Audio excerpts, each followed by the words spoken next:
So, from here, punta tayong apps and report. Search mo yung TVI.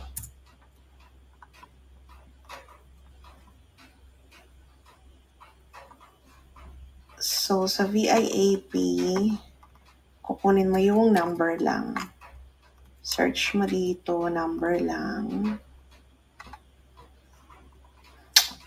And then, export natin sa PDF. So, multiple,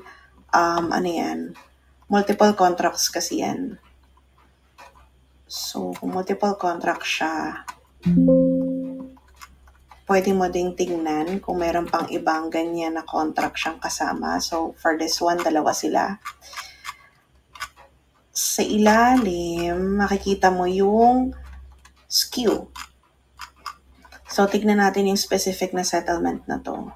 So, dito, 1738. Nasa 8 na tayo. So, ito siya. So, ang beginning and end date niya is this. So, yun nilagay ko. And then, pag inopen natin kasi yung kanyang backup, ang vehicle niya is digital accrual. So, nilalagay ko yung digital accrual dyan. And then, pag inopen mo to, makikita mo naman dito yung kanyang SKU. So, ito yung, dito mo rin naman makikita kung ano yung vehicle niya. Ayan, digital accrual. So, vehicle, digital accrual. Ito yung basically pinaka-details niya.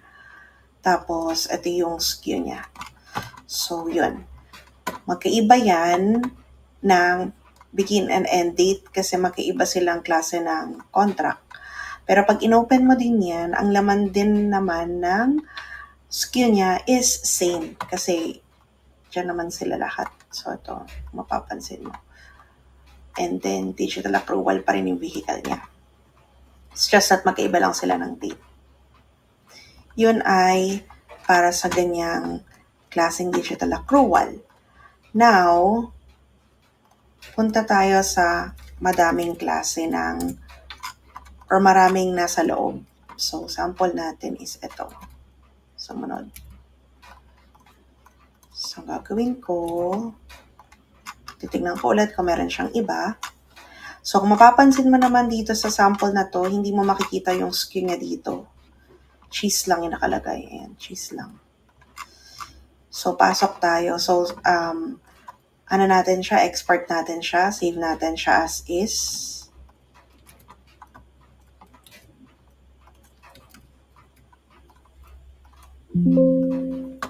Pag inopen mo siya, vehicle pa rin niya is digital accrual. Now, pasok tayo sa loob ng settlements. So, nasa 811 na tayo. Ito, 7,300. 7,300. Yan. So, pasok tayo sa details nito.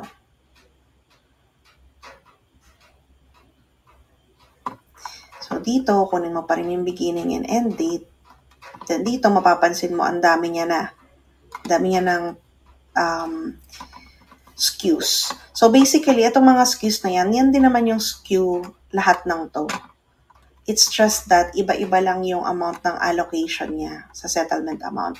So, para mas madali ka, kung ayaw mo dito, pwede rin namang dito.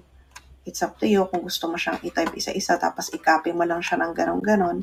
Pwede mo itong i-extract. So, paano mo siya extract? Click mo lang yung 3 dots. Export tayo, request export. Tapos, create export. So, pwede mo i-close. Sasa ko ang ginagawa ko is nare-refresh ko lang siya. So, yan. May ilalabas na ganyan. Para hindi na ako alis dito. Click ko lang tong download. Gagawin ko, dahil dalawa siya, lalagay ko to, tapos lalagay ko yung deduction ID. Para dyan siya nag-pertain. And then, pwede mo siyang buksan. Pag binuksan natin siya, andyan yung details niya. So, ito, yung items niya. Tapos, ito yung distribution niya. So, yun. Digital accrual is cleared using CF admin. Kasi dapat CF digital accrual siya. Pero wala kasing CF digital accrual. Pero same lang siya ng GL ng 61100. Now, yung approval na yan, meron niyang email. So, dito sa email approvals, ito siya.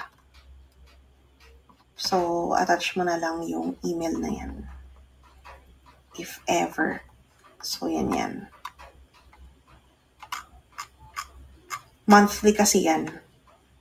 Yung digital accruals natin. So, that's how you clear VIAP. So, dito naman sa susunod, buksan mo lang ulit and do the process. Dapat pareho sila ng amount sa settlement account. And then you clear it as CF admin.